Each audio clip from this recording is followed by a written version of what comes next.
Mi madre exigió que entregara mi casa a mi hermano porque, según ella, después de perder su trabajo y arruinar su vida, necesitaba más el hogar que yo, que no tengo familia propia.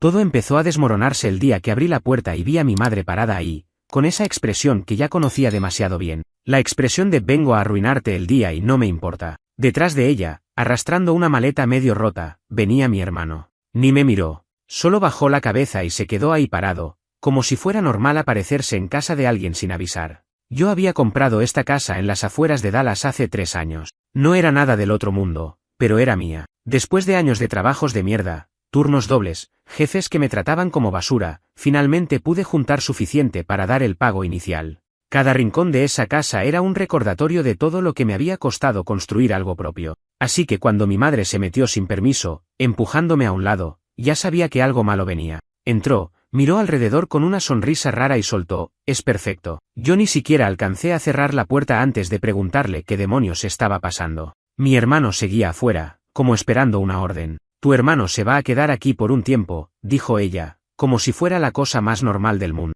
como si no necesitara preguntar, ni pedir permiso, ni nada. Me reí. No fue una risa feliz, fue una risa de esas que salen cuando no sabes si estás soñando o si alguien realmente piensa que puede pisotearte así. ¿Cómo que se va a quedar aquí?, pregunté. Mi madre rodó los ojos, como si yo fuera el idiota por no entender. Perdió su trabajo. Lo dejó su novia. No puede pagar el alquiler. ¿Qué clase de hermano serías si no lo ayudas? Ahí supe que iba a ser una conversación de mierda, porque con mi madre nunca se trata de pedir, siempre se trata de imponer. Siempre fue así. Cuando éramos niños, mi hermano era el intocable, el que podía hacer lo que quisiera y salirse con la suya. Yo era el que tenía que ser el responsable, el maduro, el que da el ejemplo. Y ahora, años después, todavía esperaba que siguiera cumpliendo ese papel. Le dije que no. Sin rodeos. No puede quedarse aquí. Mi madre frunció el ceño, se cruzó de brazos y soltó un bufido. No seas egoísta, dijo. Esta casa es demasiado grande para ti solo de todas formas, como si el tamaño de mi casa le diera derecho a ocuparla. Intenté mantener la calma. Le expliqué que no era cuestión de espacio, que era mi casa, mis reglas, y que no estaba dispuesto a vivir con alguien que no sabía cuidar ni de sí mismo, que ya bastante había cargado con sus problemas toda la vida. Pero claro, con mi madre, hablar es perder el tiempo. Se sentó en el sofá como si ya fuera suyo. Mi hermano por fin entró, caminando como un fantasma. No dijo nada. Ni una palabra. No gracias, no lo siento. Solo se dejó caer en una silla y bajó la cabeza. Y ahí, viendo esa escena, entendí que todo esto ya estaba planeado. Que mi madre no había venido a preguntar. Había venido a dictar su sentencia. No tiene a dónde ir, insistió. ¿Quieres que termine en la calle? Eso no es problema mío, le contesté. Él ya es un adulto. Es tu hermano, gritó. Como si eso automáticamente me hiciera responsable de sus cagadas. Cuando vio que yo no iba a ceder, cambió de estrategia. Se puso dramática. Empezó a hablar de todo lo que había hecho por mí, de cómo había sacrificado su juventud para criarme, de cómo una madre merece algo de gratitud. El mismo discurso barato de siempre, el que sacaba cada vez que quería manipularme. Le dije que le agradecía lo que hizo cuando era niño, pero que eso no le daba derecho a decidir sobre mi vida ahora, que ya no era un niño, que tenía derecho a poner límite. Se levantó del sofá como si la hubiera insultado. Me apuntó con el dedo y me dijo, si no ayudas a tu hermano, eres un mal hijo. Y te vas a arrepentir. No voy a cambiar de opinión, le dije. Si no salen ahora, voy a llamar a la policía. Mi madre me miró como si no pudiera creer que le hablara así. Como si se le hubiera olvidado que yo también podía decir que no. Agarró su bolso con brusquedad y salió hecha una furia. Mi hermano la siguió, arrastrando su maleta. Cerré la puerta, eché el cerrojo y me quedé ahí parado, sintiendo esa mezcla rara de alivio y miedo. Sabía que no era el final. Mi madre no sabe perder. Nunca supo. Y tenía razón. No habían pasado ni 2 días cuando empezaron los mensajes, las llamadas, los dramas familiares. Y eso fue solo el principio. La primera llamada fue de mi tía, la hermana mayor de mi madre. No hablábamos hace años, pero ahí estaba, marcando como si fuéramos los mejores amigos. Cuando contesté, no me dio tiempo ni de decir hola. Empezó a decirme que era un desagradecido, que mi madre había hecho todo por mí, que ahora yo tenía que devolverle el favor ayudando a mi hermano. Me hablaba como si fuera una deuda de vida, como si tener un techo propio fuera un pecado. La dejé hablar. No valía la pena discutir. Cuando terminó su sermón, le dije simple, mi casa, mis reglas, y le colgué. Después vinieron los mensajes de primos, de algunos conocidos que ni sé cómo se enteraron, algunos más sutiles, preguntándome qué estaba pasando, otros directamente llamándome egoísta, basura, mal hermano, mal hijo. Me habían pintado como el villano en una historia que ni siquiera entendían. Intenté ignorarlo. Seguí yendo a trabajar. Seguí con mi vida. Pero el domingo, mientras estaba almorzando, escuché un golpe fuerte en la puerta. Era mi madre otra vez. Esta vez venía sola. Y no venía a pedir. Venía con papeles. Me los tiró en la cara apenas abrí. Esta casa no debería ser tuya, me dijo. La pagaste con dinero que nunca hubieras tenido si no fuera por mí. Si quieres evitar problemas, firma y dásela a tu hermano. Agarré los papeles. Eran una especie de acuerdo redactado a mano, donde yo cedía voluntariamente la propiedad a mi hermano por necesidad familiar. Una basura sin valor legal. Pero eso no era lo importante. Lo importante era que mi madre había cruzado una línea nueva. Una en la que estaba dispuesta a inventar lo que fuera para conseguir lo que quería. Le pregunté si estaba loca. Me dijo que no, que estaba siendo práctica. ¿Qué era lo correcto? Le devolví los papeles. Le dije que no iba a firmar nada. Que si volvía a aparecerse sin invitación, iba a llamar a la policía de verdad, no solo a amenazar. Que la próxima vez iba a haber un reporte oficial. Me llamó desagradecido, hijo de mierda, escoria. Todo eso ahí, en plena calle, mientras los vecinos miraban por las ventanas. Me importó poco. Cerré la puerta en su cara. Pero no terminó ahí. Esa noche recibí un correo de un abogado. Bueno, de alguien que decía ser abogado. Resulta que mi madre había convencido a un amigo suyo de la iglesia, que era experto en asuntos familiares, de mandarme una carta formal pidiéndome que entregara la casa para preservar la unidad familiar. Era tan ridículo que me reí solo. Consulté con mi propio abogado, uno de verdad. Me dijo que no me preocupara, que eso no tenía ningún peso, que mientras la casa estuviera a mi nombre, nadie podía tocarla, que si intentaban algo más, tenía todas las de ganar. Me sentí un poco más tranquilo, pero no bajé la guardia, porque conocía a mi madre, y sabía que todavía no había terminado. Y tenía razón. Un par de días después, empezó la siguiente fase, la campaña pública. De repente, mi nombre estaba siendo arrastrado por todos lados. Facebook, Instagram, incluso un par de grupos de la iglesia a los que ni pertenezco. Según los posts de mi madre y de algunos de sus aliados, yo era un hombre sin alma que había abandonado a su propio hermano a la miseria, que me había aprovechado de la buena voluntad de mi madre para hacerme rico y que ahora me negaba a compartir ni un poco de mis bendiciones. Había fotos mías, fotos de la casa. Inventos sobre mi sueldo, sobre mis supuestas vacaciones lujosas, que no existen, sobre cómo me burlaba de los menos afortunados. Todo una novela. Algunos familiares más cercanos empezaron a escribirme en privado, preguntando si era verdad. Algunos, para su crédito, me creyeron cuando les expliqué. Otros simplemente me dejaron de hablar. El daño estaba hecho. Y mientras tanto, mi madre y mi hermano seguían sin dar señales de querer arreglar las cosas de forma adulta. Una tarde, después del trabajo, encontré un sobre pegado a la puerta. Sin remitente. Dentro había una nota escrita a mano. Todavía puedes hacer lo correcto. Piénsalo antes de que sea demasiado tarde. No sé si fue mi madre, si fue algún amigo de ella, o si fue mi propio hermano. Pero ahí entendí que esto no era solo una pelea familiar.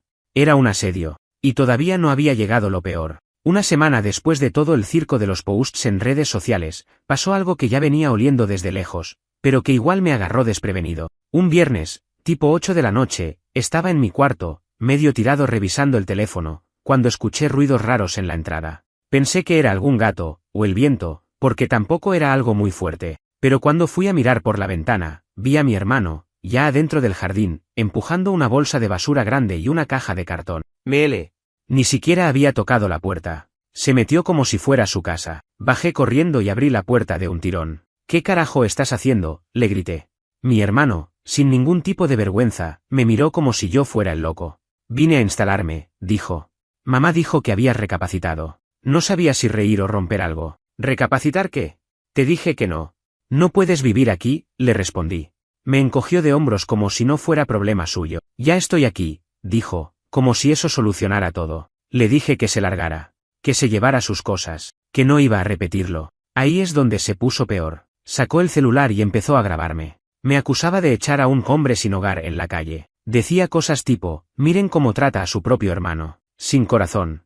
En plena noche. No era para mí, era para su show en redes. Yo sabía que no podía tocarlo, que no podía ni levantarle la voz demasiado fuerte porque después iba a ser el malo de la historia. Así que agarré mi propio teléfono y llamé directamente a la policía. Mientras esperaba que llegaran, mi hermano se sentó en el pasto, abrazando su caja de cartón como si fuera una víctima de guerra. Yo ya estaba pasado de todo. No me importaba lo que los vecinos pensaran, que vieran la basura que era toda esta situación. Cuando llegó la patrulla, les expliqué todo. Mostré el título de propiedad, los mensajes anteriores, los intentos de hostigamiento. No hizo falta mucho. Los oficiales fueron bastante claros. Si el dueño de la casa no quiere a alguien dentro, esa persona tiene que irse. Punto. Le dieron 10 minutos para recoger sus cosas y largarse. Mi hermano intentó hacerse el ofendido, lloriqueó un poco, habló de la sangre y los lazos de familia. Los oficiales ni se inmutaron. Se fue, pero no sin antes amenazarme. Mientras se alejaba arrastrando su maleta, me gritó: «Te vas a arrepentir, cabrón. Mamá no va a dejar esto así». Yo solo cerré la puerta, apoyé la espalda contra ella, y me dejé caer al suelo. Me temblaban las manos. No de miedo, de rabia, de cansancio, de hartazgo.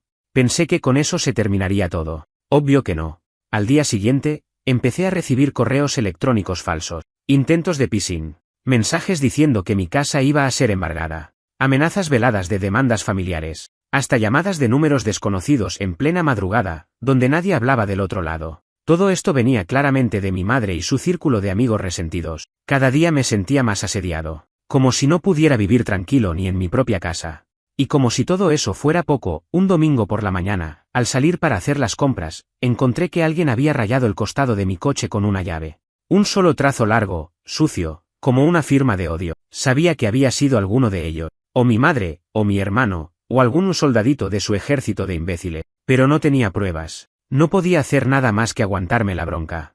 Tomé fotos, hice la denuncia. Pero sabía que no iba a servir de mucho. Lo que más me jodía no era el dinero de la reparación. Era la impotencia, la sensación de que no podía estar en paz, ni un puto día. Todo por haber dicho que no. Todo por negarme a cargar con alguien que no quería cargar ni con su propia vida. Pero todavía no había visto todo el veneno que podían sacar. Porque poco después, mi madre intentó algo todavía más bajo. Unos días después del incidente del coche, pensé que las cosas se habían calmado un poco. No había recibido más llamadas raras. No había visto más correos basura. Hasta me atreví a salir a caminar por el vecindario sin estar mirando sobre el hombro cada 2 minutos. Pero no duró mucho. Una tarde, llegando del trabajo, encontré un sobreoficial en el buzón. No era propaganda ni facturas. Era una citación judicial. Me senté en las escaleras de la entrada a abrirlo. Ahí, leyendo con las manos temblando, vi lo que mi madre había hecho. Me estaba demandando. No solo eso. Me acusaba de haber manipulado a mi padre antes de morir para que me dejara todo en su testamento, dejando a mi hermano desprotegido. Era tan absurdo que no sabía si reírme o vomitar. Me estaba acusando de fraude, de haberme aprovechado de la salud débil de mi padre, de haberlo coaccionado emocionalmente para quedarme con la casa y con todo lo demás. Y todo eso para justificar que el testamento debía ser revisado y que mi hermano recibiera su parte justa. Era como si hubiera cruzado una línea de la que no había vuelta atrás. Fui directo a ver a mi abogado. Me escuchó en silencio, leyó toda la citación y me dijo algo que me dejó helado: esto va a ser largo. No porque mi madre tuviera un caso sólido, era todo basura, sino porque en Estados Unidos cualquiera puede demandar a cualquiera por cualquier cosa. Solo por el hecho de que presentara la demanda, yo ya iba a tener que defenderme, gastar tiempo, dinero, energía. Ella lo sabía. No quería ganar. Quería desgastarme. Quería hacerme pagar por haberle dicho que no. Nos pusimos a trabajar. Buscamos documentos, testimonios, correos electrónicos, cualquier cosa que demostrara que todo se había hecho de forma correcta. Lo bueno era que mi padre había sido muy meticuloso, había dejado grabaciones, correos, contratos firmados. No había forma real de que perdiera. Pero igual iba a ser un proceso agotador. Mientras tanto, mi vida seguía siendo un desastre. Cada vez que salía a trabajar, tenía que revisar que no hubiera rayones nuevos en el coche. Cada vez que abría el correo, esperaba encontrar alguna otra mierda. Algunos de mis propios familiares me habían bloqueado en redes sociales. Otros, peor, seguían mandándome mensajes pasivo-agresivos, como si fuera yo el traidor de la familia. Mi madre, mientras tanto, seguía posando en Facebook como la madre mártir que solo quería justicia para sus hijos. Era asqueroso. Empecé a perder peso. Dormía mal. Me volví más arisco, más paranoico. Dejé de invitar amigos a casa porque me daba vergüenza tener que explicar todo lo que estaba pasando. En un momento, incluso llegué a pensar en vender la casa, mandarlo todo al carajo y empezar de nuevo en otro estado. Mudanzas, cambio de número, desaparecer. Pero no. Eso era exactamente lo que ella quería, que me rindiera, que abandonara todo lo que había construido con mi propio esfuerzo. Así que apreté los dientes y seguí. Mientras tanto, mi hermano, ese parásito miserable, seguía publicando indirectas en internet. Subía fotos llorando, escribía frases como algunas personas olvidan el significado de ser familia, o cuando tienes todo pero tu corazón está vacío. Un circo. Un maldito show. Y la gente, claro, mordía el anzuelo. Comentarios llenos de compasión. Mensajes de apoyo. Qué injusto todo. Pobre chico. Nadie se preguntaba cómo era que, a sus 30 y tantos años, todavía necesitaba que su mamá le solucionara la vida. Nadie preguntaba por qué no tenía trabajo estable. Por qué nunca había logrado mantenerse solo. No. El malo era yo. El monstruo insensible que no quería regalarle su casa. Un día, cansado de todo, me fui a caminar al parque que está a unas cuadras de mi casa. No llevé el celular. No llevé nada. Solo salí a despejarme, a tratar de respirar algo que no fuera veneno. Me senté en una banca mirando a la nada. Veía a la gente pasear con sus perros, a los chicos jugando a la pelota. Y pensé, ¿cómo carajo llegué a esto? ¿En qué momento ser independiente, ser responsable, se convirtió en un pecado? La respuesta era simple, en el momento en que dejé de ser útil para ello. Para mi madre, yo solo era valioso mientras podía cargar con los problemas de los demás. Mientras me podía usar como muleta para su hijo inútil. Cuando puse un límite, cuando dije que no, pasé a ser el enemigo. Así funcionan los narcisistas. Pero no iba a caer en su juego. No esta vez. Ya había perdido demasiado tiempo en esta familia enferma. La primera audiencia fue un chiste. Mi madre llegó al juzgado vestida como si fuera a recibir un premio. Vestido negro, cara triste, pañuelo en la mano. El teatro completo. Mi hermano venía detrás, todo despeinado, con ojeras exageradas, como si llevara semanas durmiendo en la calle en lugar de seguir viviendo cómodamente en casa de mi madre. Yo fui con mi abogado y nada más. Sin show. Sin nada. Solo cansancio y la certeza de que no iba a dejarme aplastar. Mi madre, obviamente, se tiró el drama más grande que pudo. Le contó al juez una historia digna de telenovela, que su pobre hijo había sido manipulado por mí, que el verdadero deseo de mi padre era que la casa fuera para la familia, que ella confiaba en la bondad de mi corazón para corregir este error. El juez, por suerte, no compró ni la mitad. Pidió pruebas concretas, documentos, grabaciones, cosas reales, no lagrimitas. Mi abogado presentó todo, el testamento oficial, las firmas, las grabaciones donde mi padre hablaba claramente de sus decisiones. Era irrefutable. Mi madre apretó la mandíbula tan fuerte que pensé que se iba a romper los dientes. El juez no cerró el caso ese día, ya sabes cómo funcionan esas cosas, pero dejó claro que el reclamo de ella era débil. Dijo que si en la siguiente audiencia no presentaban evidencia real de coacción o manipulación, el caso sería desestimado. Salimos del juzgado y sentí una mínima victoria, pero fue efímera. 2 días después, mi coche apareció con los neumáticos rajados. Todos. 4 ruedas completamente inutilizables. Ahí, en el estacionamiento frente a mi casa. Ni siquiera lo habían hecho disimuladamente. No. Habían dejado una nota en el parabrisas que decía, eso es por no cuidar de tu familia. Sabía perfectamente de dónde venía. Llamé a la policía. Levanté el reporte. Pero sin cámaras, sin testigos, sin pruebas claras, no podían hacer nada más que agregarlo al expediente. Otra vez, impotencia. Empecé a moverme más precavido. Instalé cámaras de seguridad alrededor de la casa. Cambié las cerraduras. Puse una alarma. No podía confiar en que el sentido común o la vergüenza los detuvieran. Al mismo tiempo, mi abogado y yo seguimos preparando todo para aplastar esa demanda. Recopilamos cada mensaje, cada publicación, cada intento de difamación que habían hecho en redes sociales. Todo lo que pudiera demostrar que ellos no estaban actuando de buena fe.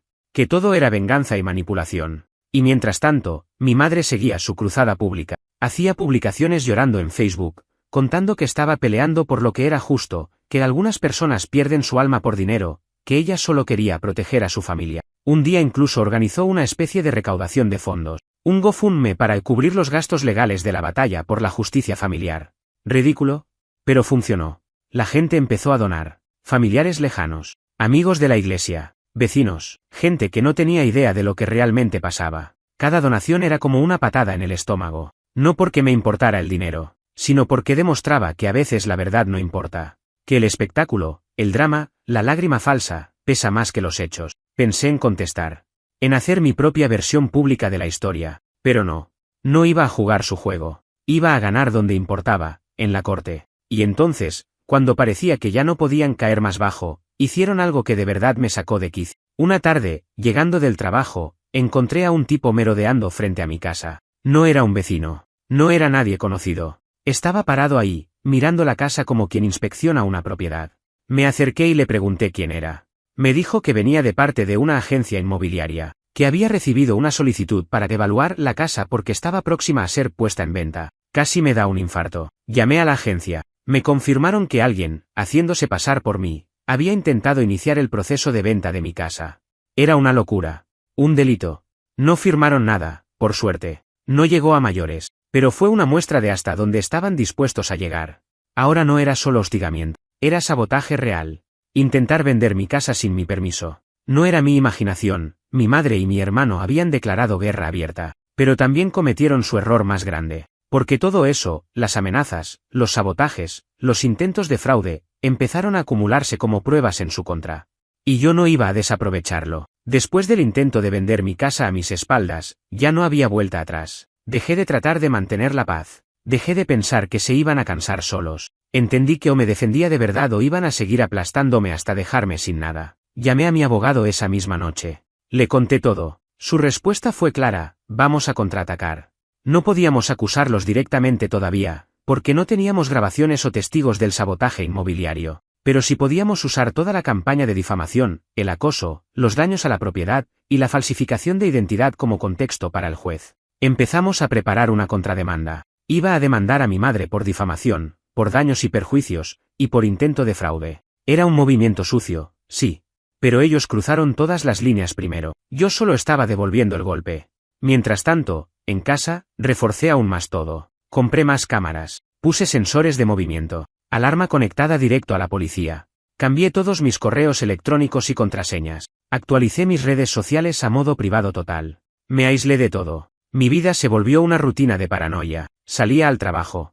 Volvía. Cerraba todo. Vigilaba las cámaras cada pocas horas. Evitaba a los vecinos porque ya no sabía quién estaba de su lado y quién no. No era vida. Pero prefería eso antes que abrir una grieta por donde pudieran joderme más. Un par de semanas después, llegó la segunda audiencia del juicio. Esta vez, mi madre ya no tenía esa sonrisa segura en la cara. Su abogado, que claramente no era gran cosa, presentó básicamente lo mismo que la vez anterior: acusaciones sin pruebas, historias tristes, lágrimas. Mi abogado, en cambio, presentó todo el paquete: capturas de todas las publicaciones donde difamaban mi nombre, mensajes privados llenos de amenazas pasivas, el intento de fraude inmobiliario reportado a la agencia, los reportes policiales por daños a mi coche. Y algo extra que no esperaban: grabaciones de las cámaras de seguridad de mi casa, donde se veía a mi hermano merodeando por la noche, el mismo día que me rayaron el coche. El juez escuchó todo, miró todo, y la cara de mi madre fue cambiando minuto a minuto. Pasó de estar indignada a estar pálida. El juez dejó claro que si no retiraban la demanda voluntariamente, él mismo la iba a desestimar por abuso del sistema judicial. Y advirtió que podía haber consecuencias por todos los actos de hostigamiento. Mi madre trató de protestar, llorar, apelar al sentimiento, pero el juez no compraba nada. Finalmente, su abogado pidió un receso. Y en privado, mi abogado me confirmó que querían llegar a un acuerdo para no quedar peor. Un maldito acuerdo. Querían que yo firmara un papel diciendo que no deseaba continuar acciones legales a cambio de que retiraran la demanda original. En otras palabras: te dejamos de molestar si nos prometes no demandarnos tú. Era una jugada típica de cobardes. Podría haber aceptado. Podría haber dicho: ya fue, seguir adelante y olvidarme de todo. Pero no. Estaba demasiado roto, demasiado harto para dejarlo pasar. Le dije a mi abogado que no, que seguíamos adelante con la contrademanda, que ahora ellos iban a sentir en carne propia lo que era ser perseguidos, expuestos y aplastados, que se acabaron los días de dejarme pisotear. Cuando salimos del juzgado, vi a mi madre llorando en la acera, abrazada a mi hermano. Un par de sus amigas de la iglesia estaban con ellas, intentando consolarlas. Todo el show. No sentí ni un gramo de culpa. Solo vacío. Una calma fría. Era el fin de la paciencia. Ahora iba a pelear con todo. Y esta vez, no iba a dar tregua. Pocos días después de la audiencia, mi abogado presentó oficialmente la contrademanda. No hubo espacio para malentendidos. Los acusamos directamente de difamación, acoso, daños a la propiedad, intento de fraude y uso indebido de identidad. Mi madre recibió la notificación un martes en la mañana. Yo no estuve ahí para verla, pero me contaron que hizo una escena. Gritos en el jardín, lloriqueos dramáticos, insultos a medio mundo. Como si todo el barrio tuviera que ser testigo de su desgracia. No tardaron en llegar los mensajes de familiares. Algunos rogándome que retirara la demanda. Otros acusándome de llevar las cosas demasiado lejos. Que era familia. Que había que perdonar. No respondí a ninguno. Ya no me importaba quedar como el malo. Ya no estaba en modo de explicar nada a nadie. Mientras tanto, mi abogado se encargó de que todo fuera metódico. Cada paso, cada papel, cada movimiento estaba planeado para no darles ninguna escapatoria. Y fue en ese proceso que salió todavía más mierda a la luz. Resulta que mi madre no solo había intentado vender mi casa falsificando documentos, también había usado mi número de seguro social, que tenía desde que yo era niño, para intentar abrir una línea de crédito nueva. Quería sacar un préstamo a mi nombre. Cuando el banco detectó irregularidades, bloquearon la solicitud y me mandaron la alerta. Por eso nunca me afectó el crédito, pero el intento estaba documentado. Con su firma, con su correo, con su número de teléfono. Era un delito grave. Ahora no era solo una pelea de familia, era fraude federal. Mi abogado sonrió de oreja a oreja cuando vio eso. Me dijo que ahora la tenía acorralada, que podía enfrentar cargos penales si yo decidía ir hasta el fondo. La situación cambió de inmediato. Ya no era mi madre llamando a insultarme. Ahora era su abogado llamando al mío, pidiendo desesperadamente llegar a un arreglo. Querían evitar que el caso escalara al nivel criminal. Querían que todo quedara en lo civil. Básicamente, suplicaban que tuviera piedad. Tardé 2 días en decidirlo. No fue fácil, no porque quisiera protegerla. Esa parte de mí estaba muerta hacía rato. Lo dudé porque sabía que cualquier decisión iba a marcarme. Si la destruía completamente, sabía que nunca iba a haber retorno. Iba a quedar como el hijo que metió a su propia madre en la cárcel. Y aunque ella se lo merecía, también sabía que eso era una carga que yo tendría que cargar el resto de mi vida. Así que hice un trato. Ellos debían firmar una declaración oficial reconociendo todas las mentiras que publicaron. Debían retirar cualquier publicación, correo o mensaje donde me difamaran. Debían pagarme una compensación económica que cubriera mis gastos legales, los daños a mi propiedad y un extra por daños morales. Y, sobre todo, debían comprometerse a no tener contacto conmigo nunca más. Cualquier violación a ese acuerdo, cualquier mensaje, cualquier intento de acercamiento, cualquier tontería, y yo activaría la denuncia penal completa. Era eso o irse preso. Firmaron. No lo hicieron con dignidad. Mi madre firmó llorando, diciendo que yo era inhumano, que no sabía lo que era el perdón. Mi hermano no decía nada, ni una disculpa, ni una palabra, solo firmó, mirando el suelo, igual que siempre. Cuando terminó todo, me fui a casa. No sentí alegría, no sentí triunfo, sentí vacío. Un cansancio que no se quita durmiendo, una tristeza muda. Perder a tu familia no es algo que se celebra, ni siquiera cuando sabes que son ellos quienes se lo buscaron. Es algo que simplemente pasa. Como la caída de un árbol podrido. Era inevitable. Y lo supe en ese momento, nunca iba a ser igual. Nunca más iba a mirar una reunión familiar sin recordar todo lo que hicieron. Nunca más iba a confiar. Se rompió algo. Algo que no se arregla. Y aunque doliera, también sabía que, de alguna forma, era una liberación. Finalmente era libre. Pero el costo había sido brutal. Después de firmar el acuerdo, mi madre y mi hermano desaparecieron de mi vida de una forma casi quirúrgica. No hubo más llamadas. No hubo más mensajes, no hubo más vecinos mandados como espías, nada.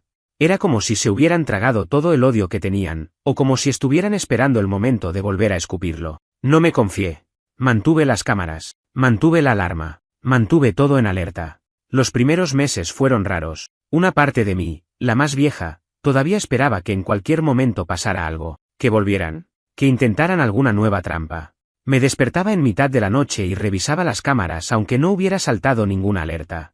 Me ponía paranoico cada vez que llegaba una carta que no esperaba. No fue fácil volver a confiar en la rutina. Mis amigos, los que quedaron, me ayudaron bastante. Algunos se alejaron cuando vieron todo el quilombo que era mi familia. Otros se quedaron, y a esos, de verdad, les debo mucho. No porque hayan solucionado nada, sino porque estuvieron. Pude volver a enfocarme en mi trabajo.